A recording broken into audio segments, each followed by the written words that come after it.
अनमोल जन्म मनुष्य शरीर।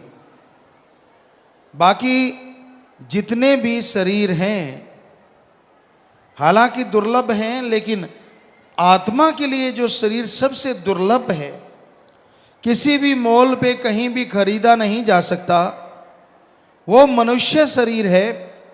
और ये दुर्लभ इसलिए कहा गया कि आत्मा को ओम हरि अल्लाह राम से बिछड़े हुए सदियां गुजर गई, युग बीत गए, मालूम नहीं कब से आत्मा तड़फ रही है, व्याकुल है।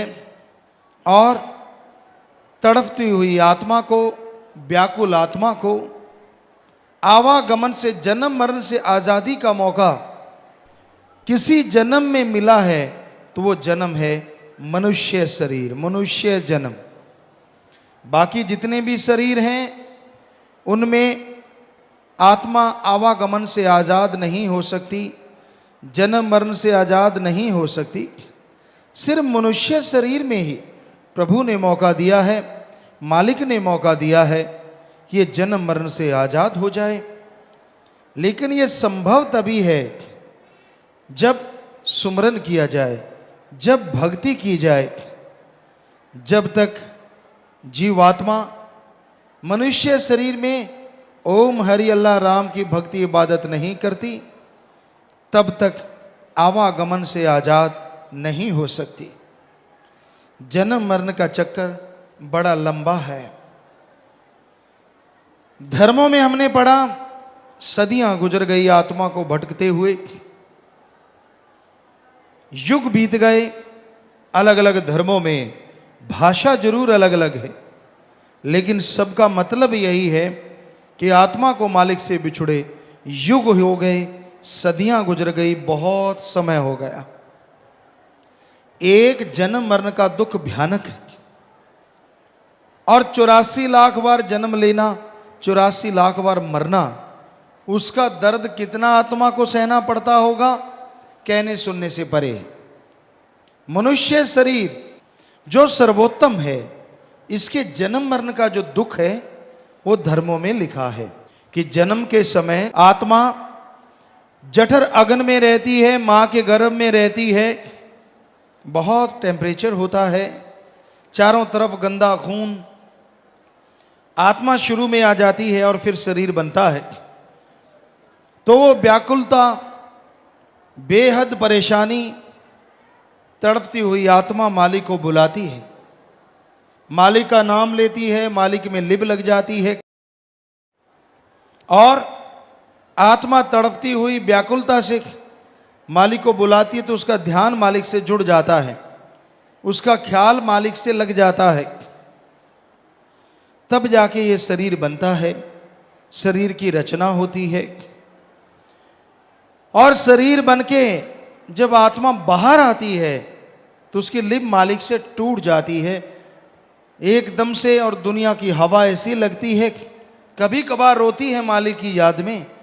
नन्हे शिशु को आपने देखा होगा, कभी कभी वो बेवजह ही तड़फ के रोने लगता है। वो उस मालिक से टूटी लिब की वजह, उसका ध्यान मालिक से ताजा ताजा टूटा होता है। वो आंखें मूंदता है कि मेरा दुनिया में ध्यान ना जमे। लेकिन धीरे धीरे माया ये काल की ऐसा असर करती है कि दयाल की तरफ से ध्यान बिल्कुल हटता चला जाता है और दुनिया में वो खोता चला जाता है। तो बेहद दुख दर्द उठा के आत्मा शरीर धारण करके इस संसार में आती है। और जब मरती है, मनुष्य शरीर जब छूटता है, तो इसमें भी बेहद दर्द होता है। हिंदू महापुरुषों ने लिखा है, जैसे 100,000 बिच्छू इकट्ठा डंक मारे, आदमी को दर्द हो मरे ना, जितना दर्द उसे उससे होता है, इससे कई गुना बढ़ के दर्द मौत के समय आत्मा को झेलना पड़ता है। इस्लाम धर्म में लिखा है, कांटेदार झाड़ी गुद्दे के रास्ते डाल के मुख के रास्ते खींच के निकाली जाए, जैसे शरीर का हाल होता है वैसा हाल आत्मा जब शरीर छोड़ती है तब उसे झेलना पड़ता है। और यही बात सिख धर्म में लिखी है, जिंद निमाणी कडिए हड्डा को कुड़काए, कि जब आत्मा शरीर से निकलती है तो ऐसा होता है कि सारा शरीर टूट जाता है, जैसे सारी हड्डियां तोड़ दी जाएं, और फिर आत्मा शरीर को छोड़ के बाहर जाती। इतने दर्द का एहसास होता है, इतना दर्द झेलना पड़ता है, बेहद दर्द। तो आत्मा को भयानक दर्द तकलीफ झेलनी पड़ती है। सच्चे मुर्शिद कामिल शास्त्रनाम जी महाराज दाता रहबर फरमाया करते, जैसे कोई रेशमी कपड़ा हो और उस पे तिल्ले से कढ़ाई की गई हो, उस पे कांटेदार झाड़ी रख के उसको खींच के दूर कर दिया जाए तो जैसे तिल्ला तार तार हो जाता, वो रेशमी कपड़ा बिल्कुल खत्म हो जाता है। उसी तरह जब आत्मा शरीर छोड़ती है, आत्मा का हश्र होता है, आत्मा को बेहद दुख उठाना पड़ता है। तो ध्यान दीजिए, जन्म मरण का इतना भयानक दुख है, और 84 लाख बार जन्म लेना मरना कितना दुख रहा होगा, कहने सुनने से परे है। और धर्मों में यह भी लिखा है कि आत्मा शरीर को ऐसे भी छोड़ती है जैसे हम कपड़ा उतार देते हैं। कपड़ा उतारा, नया पहन लिया। यह कब संभव है? इसके लिए ओम हरि अल्लाह राम के नाम से जुड़ना जरूरी है। उस ओंकार जिसने ब्रह्मा विष्णु महेश को बनाया, उस नूरे जलाल अल्लाह ताला जिसने सारी सृष्टि खलकत फरिश्तों को बनाया, वो एक ओंकार वाहिगुरु जिसने सब कुछ बनाया, वो सुप्रीम पावर गॉड जिसने सब कुछ बनाया तैयार किया, उसका नाम लोगे तो मौत के समय चेहरे पे ज्यादा नूर आ जाता है। और आदमी कई तो बता के जाते हैं कि मैं फलां टाइम पे जाऊंगा, भाई मेरा मालिक लेने आया है। ऐसी खुशी होती है जो जिंदगी में कभी हुई नहीं होती, दर्द तो दूर की बात। सो राम नाम में, भगवान की भक्ति में इतनी शक्ति है, इसलिए मालिक का नाम लेना चाहिए, मालिक की भक्ति करनी चाहिए। मालिक की भक्ति से ही ये सब कुछ संभव है, अन्यथा भाई जन्म मरण के दुख भोगने पड़ते हैं। और मालिक की भक्ति से 84 लाख जन्म मरण का चक्कर भी खत्म हो जाता है। इस जन्म में मौत का दर्द तो होता ही नहीं, बल्कि आगे से भी जन्म मरण का जो दर्द है वो हमेशा के लिए खत्म हो जाता है। ऐसा है ओम हरि अल्लाह राम का नाम। इसलिए मालिक का नाम लेने में हिचक नहीं करनी चाहिए, झिझक नहीं करनी चाहिए। और उसको लेने में कोई पैसा तो लगता नहीं, कोई कपड़ों का रंग नहीं बदलना, कोई धर्म जात मजहब नहीं बदलना, घर बार नहीं छोड़ना। आप अपने घर परिवार में रहते हुए मालिक का नाम ले सकते हैं, प्रभु की भक्ति इबादत कर सकते हैं। क्योंकि मालिक का नाम लेने से, प्रभु की भक्ति इबादत करने से इंसान के जन्म मरण का चक्कर तो खत्म होता ही होता है, बल्कि आवागमन से भी मुक्ति मिलती है, आवागमन से भी मोक्ष मुक्ति मिलती है। और जीते जी जितने गम दुख दर्द चिंता बीमारियां हैं, वो भी पहाड़ जैसी अगर हैं तो कंकर में बदल जाया करती हैं। इसलिए हर किसी को मालिक का नाम लेना चाहिए, हर किसी को प्रभु की भक्ति इबादत करनी चाहिए। उस भक्ति में ही खुशियां हैं, उस भक्ति में ही इंसान को चैन आता है, आनंद आता है, लज्जत मिलती है। तो भाई मालिक का नाम सुखों की खान है, मालिक का नाम खुशियां देने वाला है, मालिक का नाम खुशियां बरकरार रखता है। जैसे आपको खुशियां मिल गई, घर में सब कुछ आ गया, लेकिन वो खुशियां हमेशा बरकरार रहें, वो खुशियां कभी कम ना होने पाएं, इसके लिए जरूरी है कि आप मालिक का नाम लेते रहें। अरे जोर क्या लगता है आपका? अगर सुबह शाम 15 मिनट 20 मिनट देने से मालिक के नाम से आपके भयानक कर्म कट जाते हैं, तो आप मालिक का नाम लेते क्यों नहीं? भक्ति इबादत करते क्यों नहीं? मालिक का नाम जरूर लेना चाहिए। इंसान मालिक का नाम ले तो ही खुशियां मिलती हैं। जब मालिक का नाम लेना बंद कर देता है तो उसे अपने कर्मों का बोझ उठाना पड़ता है। तो मालिक का नाम बिना दाम के मिलता है। मालिक का नाम लेने में कोई दाम नहीं लगते और हैरानी है फिर भी लोग मैं फिर देखूंगा, फिर सोचूंगा, अभी ठहर के लूंगा। क्यों भाई? क्या तेरे पास भरोसा है कि वो आने वाला टाइम तेरे हाथ में है? श्वास आए ना आए ये तो राम जी जाने, अल्लाह मालिक जाने किसके कितने श्वास बकाया हैं। इसलिए ये बहुत जरूरी है कि आप समय रहते मालिक को याद करो, भक्ति इबादत करो। जो समय की कदर करते हैं उन पे ही मालिक का रहमो करम बरसा करता है, और जो समय की कदर नहीं करते वो हमेशा पश्चाताप में रहते हैं। तो मनुष्य जन्म रूपी समय आपके हाथ से फिसलता जा रहा है।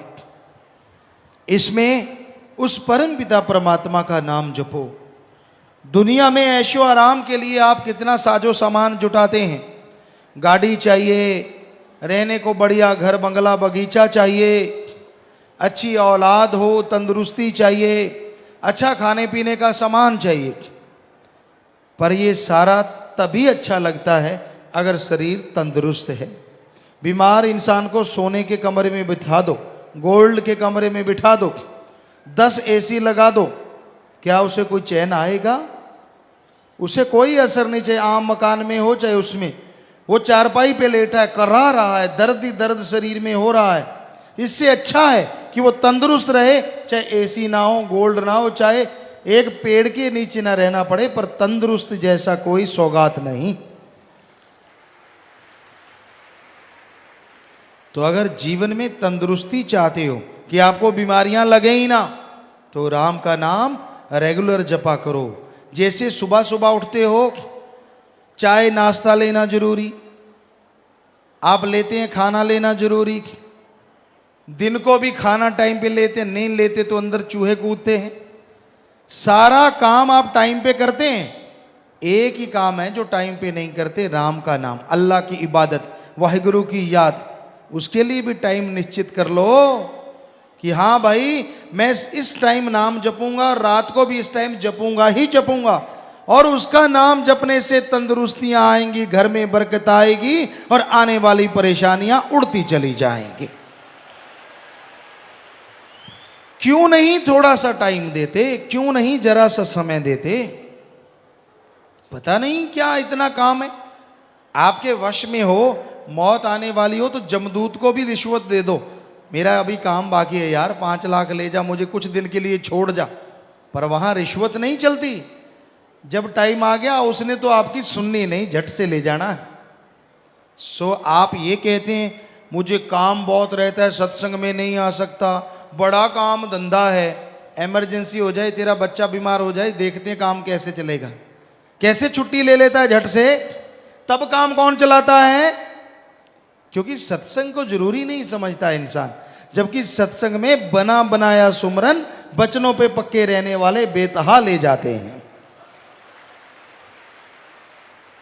सो ये बहानेबाजी बड़ी अजीब लगती है। जब हम पूछते हैं किसी से, आप आए नहीं भाई, सत्संग आया करो बेटा, बहुत काम धंधा रहता है, बहुत रहता है भाई। वाकई वाकई रहता है इतना काम धंधा कि आप सत्संग का 1-2 दिन नहीं निकाल सकते? हमें तो नहीं जचता, आप साफ और सफेद झूठ बोल रहे हैं। क्योंकि और कामों, ससुराल में शादी हो, देखते हैं कैसे नहीं जाते आप, मत जाओ। तब कैसे काम चल जाता है दफ्तरों में? तब तो 4 दिन की छुट्टी और 4 दिन की एप्लीकेशन दोस्त को पकड़ा के जाते हैं। यार ससुराल में शादी है, छुट्टी तो मैंने ले ली, बाई चांस वहां 1-2 दिन ज्यादा लगे तो एप्लीकेशन आगे कर देना। क्यों?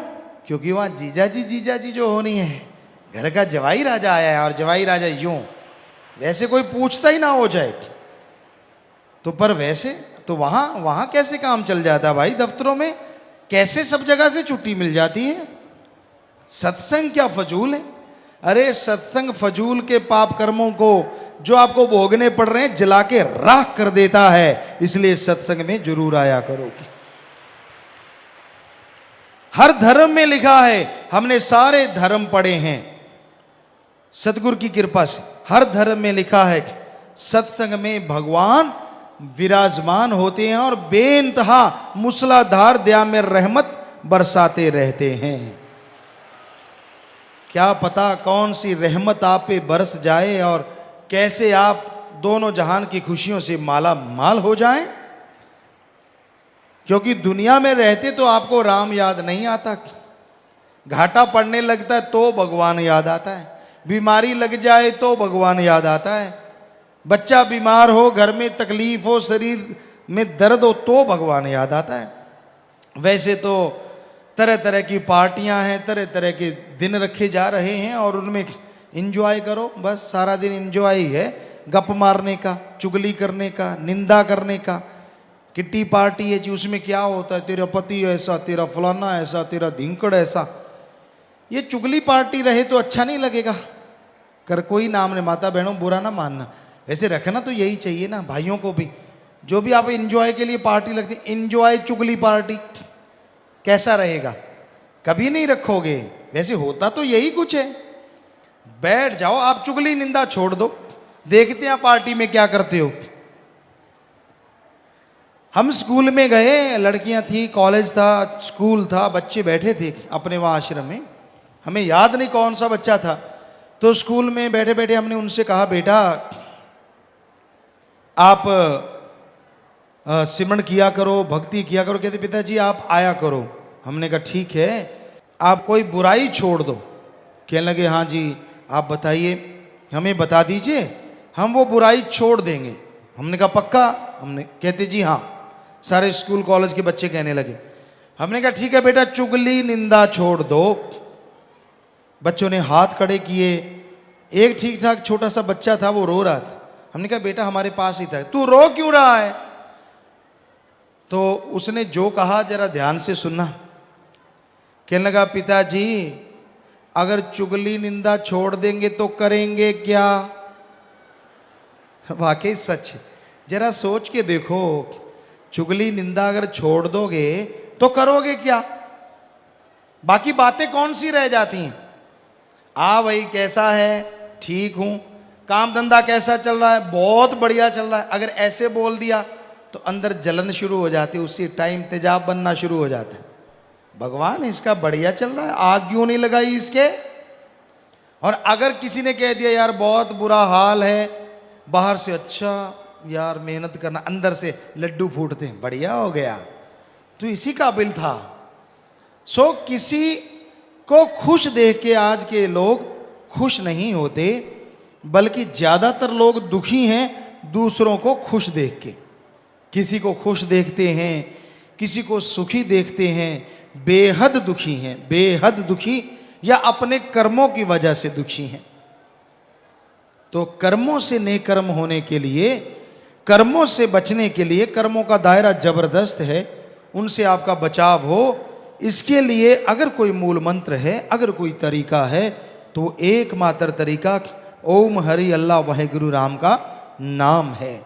जो मालिक का नाम लेते हैं, जो भक्ति इबादत करते हैं, वही मालिक की कृपा दृष्टि के काबिल बना करते हैं। सो यही कहा गया कि हीरा जन्म मिला है, इसमें मालिक का नाम जपो, ताकि हर तरह की परेशानियां, हर तरह की गंदी आदतें जो आपको लग चुकी हैं, उनसे बच सको और मालिक की खुशियों से माला माल हो सको।